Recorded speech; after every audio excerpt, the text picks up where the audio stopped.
Hello, everyone. It is Andrea Kelly here with Reclamation and Restoration Ministries. We are here in the community talking to the residents about the crime and the violence and everything that's going on in Baton Rouge. I have a special guest with me. What's your name? Tell everyone what you do, your business, and everything like that.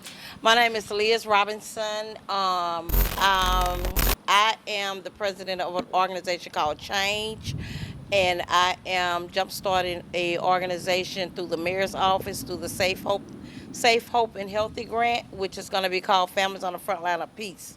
My son was murdered in 2018, so that's how I got involved in this type of work.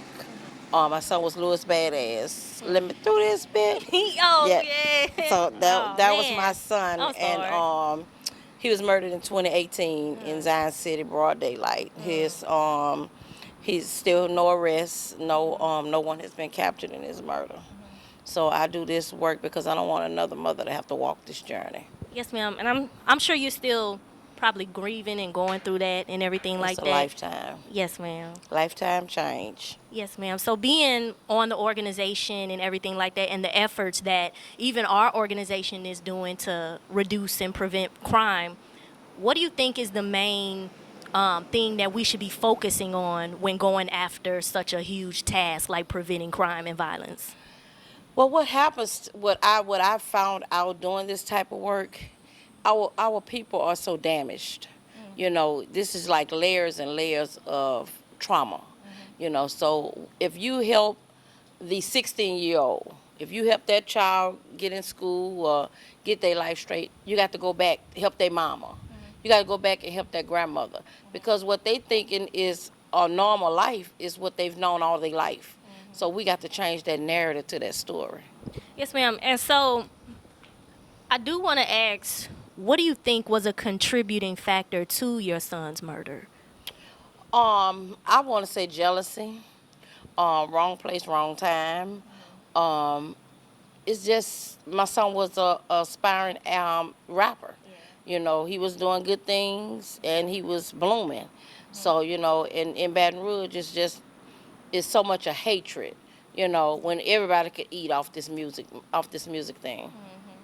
And so your efforts, not only as a mother, but somebody who's, very involved in the organization, how important do you think changing the narrative of helping these young men and these young women, I'm pretty sure, are involved as well? How important is it to have mentors and for the community to come together and try to come up with some type of strategy to prevent these types of things from happening? I think it's very much necessary. A lot of kids don't know nothing but what they see.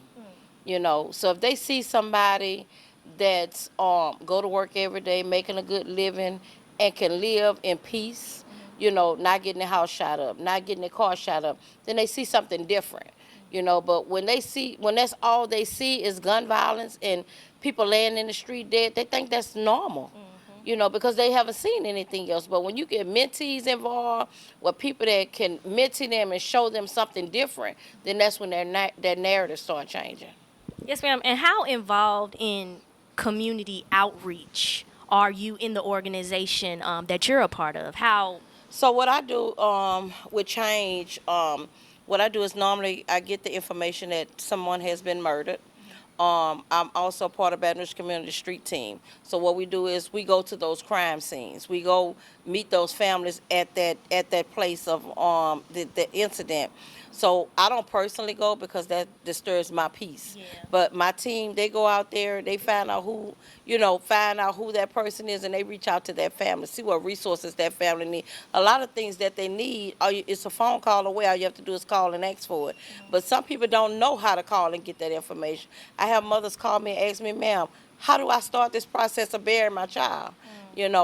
I go to mothers when I get those names and I take them plants. I do 3 plants a week. I give those to mothers that lose their kids to gun violence. It means a lot. I just come from dropping a plant off. Her son will be a year on the 18th. It means a lot for somebody somebody still care. Somebody is here, and I let them know that plant don't bring your baby back, but they let you know that somebody cares and somebody is walking in the same shoes that you walk in. Yes, ma'am, definitely. And as far as the community involvement is concerned, how important do you think it is for organizations to come together to help reduce and prevent the violence that's going on? We have so many organizations that say they do the work. We need them to walk up and do the work. If I call you and say that you help kids get Pampers for their babies, I need you to give me those Pampers for their baby. I'm calling you out on it. If that's what you do, then I need your service. I need your help. Let's do it. And it's gonna take all of us to come together and do this. We don't need everybody to be the chief.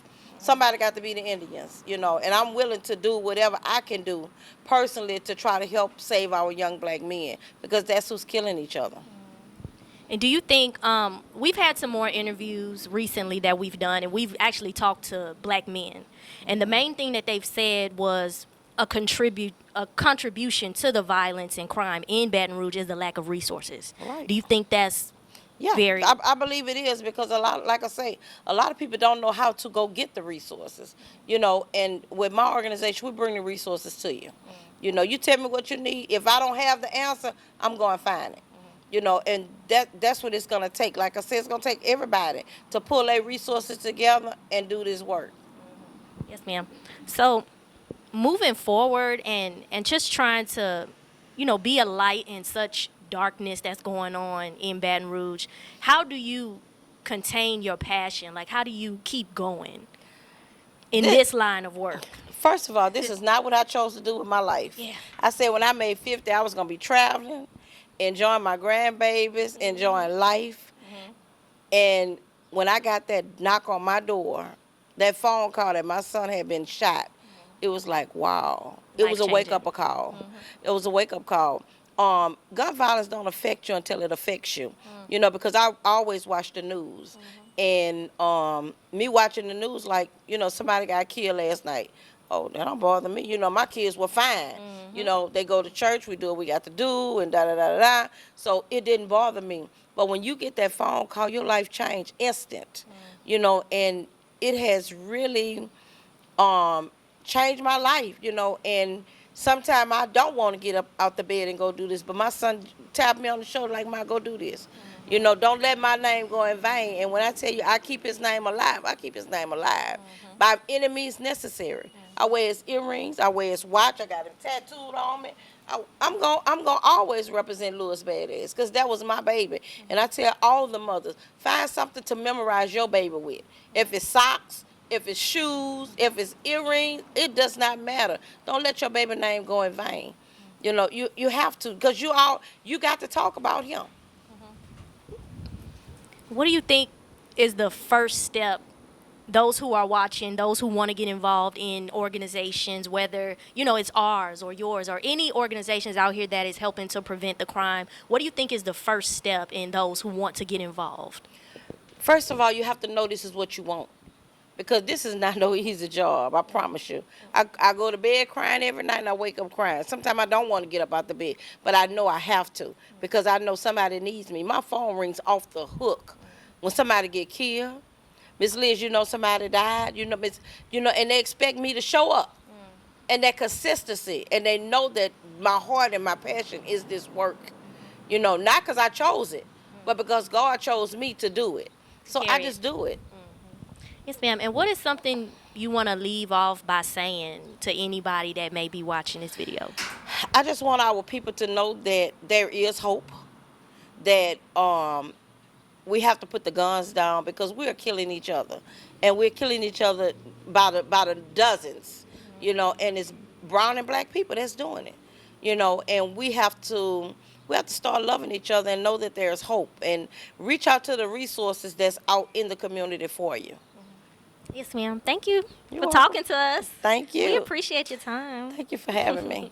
Make sure you all go to our website, www.rrministriesinc.org. Sign up for our community forum that we have every fourth Tuesday of the month. Make sure you sign up for that. And also check out our YouTube channel if you want to see the rest of these interviews as well. And we're out.